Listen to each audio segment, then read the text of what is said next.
ನಮಸ್ಕಾರ ಸ್ನೇಹಿತರೆ. ಅಮೆರಿಕದ H-1B ವೀಸಾಗೆ ಸೆಡ್ಡು ಹೊಡೆಯಲು ಚೀನಾ ಈಗ ಒಂದು ಮಾಸ್ಟರ್ ಪ್ಲಾನ್ ಮಾಡಿದೆ. ಅದೇ ಚೀನಾದ ಹೊಸ ಕೆ ವೀಸಾ. ಇದು ಭಾರತೀಯರಿಗೆ ವರದಾನವಾಗುತ್ತಾ ಅಥವಾ ಶಾಪವಾಗುತ್ತಾ? ಗೆಳೆಯರೆ, ಇವತ್ತು ಜಗತ್ತಿನಲ್ಲಿ ಒಂದು ದೇಶ ಶ್ರೀಮಂತವಾಗಿರಬೇಕಾದರೆ ಕೇವಲ ಹಣ ಅಥವಾ ನೈಸರ್ಗಿಕ ಸಂಪನ್ಮೂಲಗಳಿದ್ದರೆ ಸಾಲದು. ಆ ದೇಶಕ್ಕೆ ಪ್ರಪಂಚದಾದ್ಯಂತ ಇರುವ ಅತ್ಯುನ್ನತ ಪ್ರತಿಭೆ ಮತ್ತು ಬುದ್ಧಿವಂತರು ಬೇಕಾಗುತ್ತಾರೆ. ಈ ವಿಷಯದಲ್ಲಿ ಇಷ್ಟು ದಿನ ಅಮೆರಿಕ ಪ್ರಪಂಚದಲ್ಲೇ ನಂಬರ್ 1 ಸ್ಥಾನದಲ್ಲಿತ್ತು. ಎಲ್ಲಿಯ ಬುದ್ಧಿವಂತರಿಗೂ ಅಮೆರಿಕಕ್ಕೆ ಹೋಗಿ ಸಾಧನೆ ಮಾಡಬೇಕು ಎಂಬ ಆಸೆ ಇತ್ತು. ಆದರೆ ಈಗ ಆ ಖಜಾನೆಯನ್ನು ದೋಚಲು ಚೀನಾ ಒಂದು ಭರ್ಜರಿ ಪ್ಲಾನ್ ಮಾಡಿದೆ. ಅಮೆರಿಕದ H-1B ವೀಸಾಗೆ ಪೈಪೋಟಿ ನೀಡಲು ಚೀನಾ ಸರ್ಕಾರ ಹೊಸದೊಂದು ಅಸ್ತ್ರವನ್ನು ಬಳಸಿದೆ. ಆ ಅಸ್ತ್ರದ ಹೆಸರೇ ಕೆ ವೀಸಾ. ಹೌದು, ನೀವು ಕೇಳಿದ್ದು ಸರಿ. ಇತ್ತೀಚೆಗೆ ಚೀನಾ ಈ ಹೊಸ ವೀಸಾ ವರ್ಗವನ್ನು ಅಧಿಕೃತವಾಗಿ ಘೋಷಿಸಿದೆ. ಇದು ಸುಮ್ಮನೆ ಪ್ರವಾಸಿಗರಿಗೆ ನೀಡುವ ವೀಸಾ ಅಲ್ಲ, ಅಥವಾ ಅಲ್ಲಿನ ಕಾರ್ಖಾನೆಗಳಲ್ಲಿ ಕೆಲಸ ಮಾಡುವವರಿಗೆ ಅಲ್ಲ. ಈ ವೀಸಾ ಇಡೀ ಪ್ರಪಂಚದ ಯುವ ವಿಜ್ಞಾನಿಗಳು ಮತ್ತು ತಂತ್ರಜ್ಞರ ಮೇಲೆ ಕಣ್ಣಿಟ್ಟಿದೆ. ಪ್ರಪಂಚದಾದ್ಯಂತ ಇರುವ ಯುವ ಉದಯೋನ್ಮುಖ ಮತ್ತು ಅತ್ಯುತ್ತಮ ಪ್ರತಿಭೆಗಳನ್ನು ಚೀನಾದತ್ತ ಸೆಳೆಯುವುದು ಇದರ ಮುಖ್ಯ ಉದ್ದೇಶ. ಅದರಲ್ಲೂ ವಿಶೇಷವಾಗಿ STEM ಕ್ಷೇತ್ರದಲ್ಲಿ ಪದವಿ ಪಡೆದವರಿಗೆ ಇದು ಬಂಪರ್ ಕೊಡುಗೆ. ನೀವು AI, ರೋಬೋಟಿಕ್ಸ್, ಬಯೋಟೆಕ್ನಾಲಜಿ ಅಥವಾ ಕ್ವಾಂಟಮ್ ಕಂಪ್ಯೂಟಿಂಗ್ ಕ್ಷೇತ್ರದಲ್ಲಿ ಪರಿಣಿತರಾಗಿದ್ದರೆ ಚೀನಾ ನಿಮಗೆ ರೆಡ್ ಕಾರ್ಪೆಟ್ ಸ್ವಾಗತ ನೀಡುತ್ತದೆ. ಈ ಕೆ ವೀಸಾದ ಹಿಂದೆ ಒಂದು ಬಲವಾದ ಕಾರಣವಿದೆ. ಅಮೆರಿಕ ಇತ್ತೀಚೆಗೆ ತನ್ನ ವೀಸಾ ವಿನಿಮಯಗಳನ್ನು ಹೆಚ್ಚು ಕಠಿಣಗೊಳಿಸುತ್ತಿದೆ. ಅದರಲ್ಲೂ ಚೀನಾದಿಂದ ಬರುವ ವಿದ್ಯಾರ್ಥಿಗಳು ಮತ್ತು ಸಂಶೋಧಕರ ಮೇಲೆ ಕಠಿಣ ಕಣ್ಗಾವಲು ಇಟ್ಟಿದೆ. ತಂತ್ರಜ್ಞಾನ ಕಳ್ಳತನದ ಆರೋಪಗಳ ಹಿನ್ನೆಲೆಯಲ್ಲಿ ಈ ನಿರ್ಧಾರ ತೆಗೆದುಕೊಳ್ಳಲಾಗಿದೆ. ಈ ಸಮಯವನ್ನು ಬಳಸಿಕೊಂಡು ಚೀನಾ ತಾನು ಟೆಕ್ ಸೂಪರ್ ಪವರ್ ಆಗುವ ಹಾದಿಯಲ್ಲಿ ಈ ವೀಸಾವನ್ನು ಜಾರಿಗೆ ತಂದಿದೆ. ಹಾಗಾದರೆ ಈ ಕೆ ವೀಸಾದಲ್ಲಿ ಇರುವ ವಿಶೇಷತೆಗಳು ಏನು? ಈ ವೀಸಾದ ಅತ್ಯಂತ ದೊಡ್ಡ ಅನುಕೂಲವೆಂದರೆ ನಿಮಗೆ ಮೊದಲೇ ಕೆಲಸದ ಆಫರ್ ಬೇಕಿಲ್ಲ. ಸಾಮಾನ್ಯವಾಗಿ ವಿದೇಶಕ್ಕೆ ಕೆಲಸಕ್ಕೆ ಹೋಗಲು ಇನ್ವಿಟೇಷನ್ ಅಥವಾ ಸ್ಪಾನ್ಸರ್ ಬೇಕಾಗುತ್ತದೆ. ಆದರೆ ಕೆ ವೀಸಾ ಪಡೆಯಲು ನೀವು ಯಾವುದೇ ಕಂಪನಿಯಿಂದ ಆಹ್ವಾನ ಪತ್ರ ಪಡೆಯುವ ಅಗತ್ಯವಿಲ್ಲ. ನಿಮ್ಮಲ್ಲಿ ಸೂಕ್ತ ಅರ್ಹತೆ ಮತ್ತು ಪ್ರತಿಭೆ ಇದ್ದರೆ ನೀವು ನೇರವಾಗಿ ಕೆ ವೀಸಾಗೆ ಅಪ್ಲೈ ಮಾಡಬಹುದು. ಒಮ್ಮೆ ವೀಸಾ ಸಿಕ್ಕ ಮೇಲೆ ನೀವು ಚೀನಾಕ್ಕೆ ಹೋಗಿ ಅಲ್ಲಿ ಕೆಲಸ ಹುಡುಕಬಹುದು ಅಥವಾ ನಿಮ್ಮದೇ ಆದ ಸ್ವಂತ ಸ್ಟಾರ್ಟ್ಅಪ್ ಶುರು ಮಾಡಬಹುದು. ಚೀನಾದಲ್ಲಿ ಹೊಸ ತಂತ್ರಜ್ಞಾನ ಮತ್ತು ಆವಿಷ್ಕಾರಗಳನ್ನು ಹೆಚ್ಚಿಸುವುದು ಇದರ ಉದ್ದೇಶ.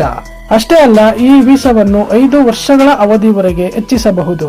ಮತ್ತು ಈ ವೀಸಾದಲ್ಲಿ ಚೀನಾಕ್ಕೆ ಬರುವವರು ವರ್ಷಕ್ಕೆ ಎಷ್ಟು ಬಾರಿಯಾದರೂ ದೇಶದಿಂದ ಹೊರಗೆ ಮತ್ತು ಒಳಗೆ ಓಡಾಡಬಹುದು. ಅವರಿಗೆ ಮಲ್ಟಿಪಲ್ ಎಂಟ್ರಿ ಮತ್ತು ಎಕ್ಸಿಟ್ ಅನುಮತಿಯನ್ನು ಸುಲಭವಾಗಿ ನೀಡಲಾಗುತ್ತದೆ. ಪ್ರಮುಖ ನಗರಗಳಾದ ಬೀಜಿಂಗ್, ಶಾಂಘೈನಲ್ಲಿ ಇರುವ ಟೆಕ್ ಕಂಪನಿಗಳಲ್ಲಿ ಉದ್ಯೋಗ ಅವಕಾಶಗಳು ತೆರೆದುಕೊಳ್ಳಲಿವೆ. ಅಮೆರಿಕ ಮತ್ತು ಯುರೋಪ್ಗೆ ಸ್ಪರ್ಧೆ ನೀಡುವಂತಹ ಟೆಕ್ ಎಕೋಸಿಸ್ಟಮ್ ಅನ್ನು ಚೀನಾ ನಿರ್ಮಿಸುತ್ತಿದೆ. ಈ ಯೋಜನೆಗೆ ಅಕ್ಟೋಬರ್ 1, 2025 ಅಧಿಕೃತವಾಗಿ ಚಾಲನೆ ನೀಡಲಾಗಿದೆ.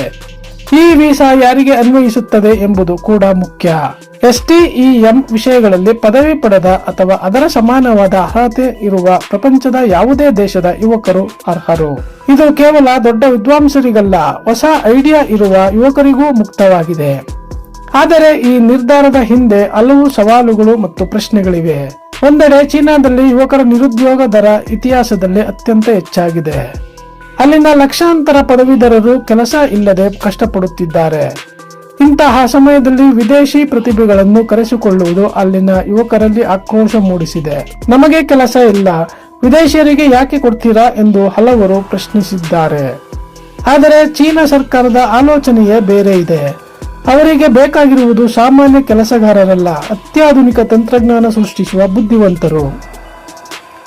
ಅಂತಹ ಪ್ರತಿಭೆಗಳು ಬಂದರೆ ಹೊಸ ಕಂಪನಿಗಳು ಹುಟ್ಟಿಕೊಳ್ಳುತ್ತವೆ ಎಂದು ಸರ್ಕಾರ ನಂಬಿದೆ. ಆ ಹೊಸ ಕಂಪನಿಗಳಿಂದಾಗಿ ಸ್ಥಳೀಯರಿಗೂ ಸಾವಿರಾರು ಹೊಸ ಕೆಲಸಗಳು ಸೃಷ್ಟಿಯಾಗುತ್ತವೆ. ಇದು ಚೀನಾದ ಡೊಮೆಸ್ಟಿಕ್ ಮಾರುಕಟ್ಟೆಯನ್ನು ಇನ್ನಷ್ಟು ಬಲಪಡಿಸುತ್ತದೆ. ಇನ್ನೊಂದು ಮುಖ್ಯ ಅಂಶವೆಂದರೆ ಚೀನಾದಲ್ಲಿ ಜನಸಂಖ್ಯೆ ವಯಸ್ಸಾಗುತ್ತಿದೆ. ಕೆಲಸ ಮಾಡಲು ಬೇಕಾದ ಯುವಕರ ಸಂಖ್ಯೆ ಕಡಿಮೆಯಾಗುತ್ತಿದೆ. ಇದನ್ನು ಸರಿದೂಗಿಸಲು ಬೇರೆ ದೇಶಗಳ ಯುವಕರನ್ನು ಕರೆಸಿಕೊಳ್ಳುವುದು ಚೀನಾಕ್ಕೆ ಅನಿವಾರ್ಯವಾಗಿದೆ. ಈ ಬೆಳವಣಿಗೆಯನ್ನು ಭಾರತದ ದೃಷ್ಟಿಯಿಂದ ನೋಡಿದರೆ ಮಿಶ್ರ ಪ್ರತಿಕ್ರಿಯೆ ಬರುತ್ತದೆ. ಅಮೆರಿಕಕ್ಕೆ ಹೋಗಲು ಕಾಯುತ್ತಿರುವ ಭಾರತೀಯ ಯುವ ಟೆಕ್ಕಿಗಳಿಗೆ ಚೀನಾ ಹೊಸ ದಾರಿಯಾಗಬಹುದು.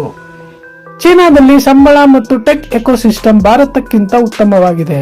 ಆದರೆ ಭಾರತ ಮತ್ತು ಚೀನಾದ ನಡುವಿನ ಗಡಿ ಸಂಘರ್ಷ ಮತ್ತು ಭದ್ರತಾ ಕಾರಣಗಳು ದೊಡ್ಡ ಅಡ್ಡಿಯಾಗಿವೆ. ಭಾರತೀಯ ಪ್ರತಿಭೆಗಳು ಚೀನಾಕ್ಕೆ ಹೋದರೆ ಅದು ಭಾರತಕ್ಕೆ ಬ್ರೈನ್ ಡ್ರೈನ್ ಸಮಸ್ಯೆ ಹೆಚ್ಚಿಸಬಹುದು. ಭಾರತದ ಉತ್ತಮ ಪ್ರತಿಭೆಗಳನ್ನು ನಾವು ನಮ್ಮ ದೇಶದಲ್ಲೇ ಉಳಿಸಿಕೊಳ್ಳಬೇಕಾಗಿದೆ. ಇಲ್ಲವಾದರೆ ನಮ್ಮ ಸ್ಪರ್ಧಿ ದೇಶವಾದ ಚೀನಾ ನಮ್ಮ ಪ್ರತಿಭೆಯನ್ನು ಬಳಸಿಕೊಂಡು ಇನ್ನಷ್ಟು ಬಲವಾಗುತ್ತದೆ. ಚೀನಾಕ್ಕೆ ಹೋಗಲು ಬಯಸುವವರು ಅಲ್ಲಿನ ಕಠಿಣ ಕೆಲಸದ ಸಂಸ್ಕೃತಿಯ ಬಗ್ಗೆಯೂ ತಿಳಿದಿರಬೇಕು. ಅಲ್ಲಿನ ಟೆಕ್ ಕಂಪನಿಗಳಲ್ಲಿ ಬೆಳಗ್ಗೆ 9 ರಿಂದ ರಾತ್ರಿ 9, ವಾರಕ್ಕೆ 6 ದಿನ ಕೆಲಸದ ಪದ್ಧತಿ ಸಾಮಾನ್ಯ. ಇದು ಭಾರತೀಯರಿಗೆ ದೊಡ್ಡ ಸವಾಲಾಗಬಹುದು. ಮತ್ತು ಅಲ್ಲಿನ ರಾಜಕೀಯ ವ್ಯವಸ್ಥೆ, ಇಂಟರ್ನೆಟ್ ಮೇಲಿನ ನಿರ್ಬಂಧಗಳು ಬೇರೆ ದೇಶಗಳ ಜನರಿಗೆ ಕಷ್ಟವಾಗಬಹುದು. ಇಷ್ಟೆಲ್ಲ ಸವಾಲುಗಳಿದ್ದರೂ ಚೀನಾ ಕೆ ವೀಸಾ ಜಾಗತಿಕ ಪ್ರತಿಭಾ ಸಮರದಲ್ಲಿ ಒಂದು ಹೊಸ ಅಧ್ಯಾಯ ಬರೆದಿದೆ. ಈ ನಿರ್ಧಾರ ಪ್ರಪಂಚದಾದ್ಯಂತ ದೊಡ್ಡ ಚರ್ಚೆಯನ್ನು ಶುರು ಮಾಡಿದೆ. ಅಮೆರಿಕ ಕೂಡ ಈಗ ತನ್ನ ವೀಸಾ ನಿಯಮಗಳನ್ನು ಮರುಪರಿಶೀಲಿಸುವ ಅನಿವಾರ್ಯತೆ ಬಂದಿದೆ. ಯಾಕೆಂದರೆ ಅಮೆರಿಕ ಮತ್ತು ಚೀನಾ ನಡುವಿನ ಟೆಕ್ ಸಮರದಲ್ಲಿ ಪ್ರತಿಭೆಯ ಅಂತಿಮ ನಿರ್ಣಾಯಕವಾಗುತ್ತದೆ. ನೀವು ಎಂಜಿನಿಯರಿಂಗ್, ಎಐ, ಮೆಷಿನ್ ಲರ್ನಿಂಗ್ ನಲ್ಲಿ ಪರಿಣತರಾಗಿದ್ದರೆ ಈ ಬೆಳವಣಿಗೆಯನ್ನು ಗಮನಿಸುವುದು ಒಳ್ಳೆಯದು. ನಿಮ್ಮ ಭವಿಷ್ಯದ ದಾರಿಯನ್ನು ಆಯ್ಕೆ ಮಾಡಿಕೊಳ್ಳಲು ಇದು ಸಹಾಯ ಮಾಡುತ್ತದೆ. ಆಸಕ್ತರು ಚೀನಾ ಕನ್ಸುಲೇಟ್ ವೆಬ್ಸೈಟ್ ಅಥವಾ ಕೆ ವೀಸಾ ಬಗ್ಗೆ ಹೆಚ್ಚಿನ ಮಾಹಿತಿ ನೀಡುವ ಅಧಿಕೃತ ಮೂಲಗಳನ್ನು ಪರಿಶೀಲಿಸಬಹುದು. ಈ ವೀಸಾ ಪಡೆಯಲು ಆನ್ಲೈನ್ ನಲ್ಲಿ ಅರ್ಜಿ ಸಲ್ಲಿಸುವ ಪ್ರಕ್ರಿಯೆ ಇದೆ.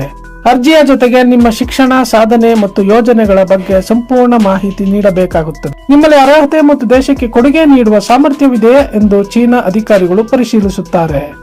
ಗೆಳೆಯರೇ, ಇದು ಕೇವಲ ಒಂದು ವೀಸಾ ಸುದ್ದಿಯಲ್ಲ. ಇದು ಪ್ರಪಂಚದ ಶಕ್ತಿಶಾಲಿ ದೇಶಗಳ ನಡುವಿನ ಭವಿಷ್ಯದ ತಂತ್ರಜ್ಞಾನದ ಸಮರ.